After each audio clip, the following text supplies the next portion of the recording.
Welcome back to Drive Tomorrow. Folks, today we're diving into one of the biggest moves Porsche has made in years, the all-new 2026 Porsche Cayenne EV. Yeah, Porsche finally took their best-selling SUV and turned it fully electric. And the crazy part?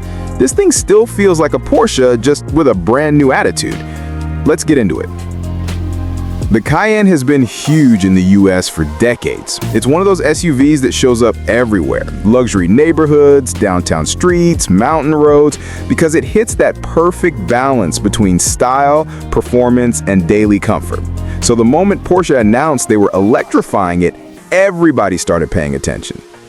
And now that we're getting a first look at the 2026 Cayenne EV, it's clear Porsche didn't just copy the gas version and slap a battery inside.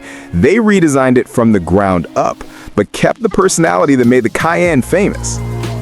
Design-wise, it's clean, sharp, and modern. You get slimmer headlights, a smoother front end, and a more aerodynamic body. But it still has that wide Porsche stance, the kind that makes an SUV somehow look sporty instead of bulky. The rear looks tighter too, with a full-width taillight bar and a more sculpted bumper. It's familiar, but with that futuristic twist that tells you Porsche is stepping into a new era. But the real story here is performance. Porsche hasn't dropped official numbers, but here's what's coming from insiders and early data. We're looking at dual-motor all-wheel drive, instant torque, and horsepower numbers that could start around 500 HP and climb well into the 600+ HP range for the higher trims. And because Porsche takes driving seriously, they're tuning this thing to handle like a performance SUV, not a heavy electric box. Expect super quick launches, tight cornering, and a driving feel that's way more sports car DNA than luxury boat. Range? Porsche is aiming for about 300 to 350 miles, depending on the model. And this thing is expected to use the company's newest 800-volt architecture, so fast charging is gonna be legit. Pull up to a high-power charger, grab a coffee, stretch your legs, and you'll gain a huge chunk of range in minutes. Inside, Porsche went all in on the luxury EV approach. You get a clean dashboard with curved digital displays, a big center screen, a passenger screen option, wireless everything, ambient lighting, and some of the best build quality in the segment. The interior still feels like a Porsche, minimalist, premium, and driver-focused, just upgraded for the electric era. Now, here's where it gets interesting.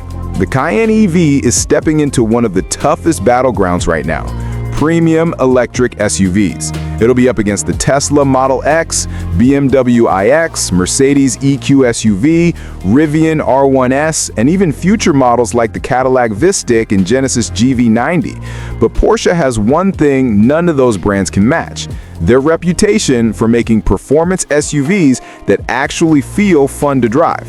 If they keep that same energy for the EV version, the Cayenne EV could end up at the top of the segment. Pricing is expected to start around $90,000 to $100,000, with turbo or performance variants easily going past $140K. So yeah, this isn't going to be a budget EV. It's aimed at buyers who want luxury, power, tech, and that Porsche badge all in one. Production is expected to kick off late 2025, with deliveries rolling into 2026. And based on early buzz, this SUV is already shaping up to be one of the biggest EV launches of the year, especially for the US market, where people love a mix of power, status, and practicality. At the end of the day, the 2026 Porsche Cayenne EV is more than just another electric SUV. It's Porsche taking their most important model and reimagining it for the future, with speed, range, and refinement all coming together in a package that still feels like a Porsche. If you're into upcoming cars, EV tech, and what the future of driving looks like, make sure you're subscribed. This is Drive Tomorrow, and the future keeps getting faster, smarter, and way more electric.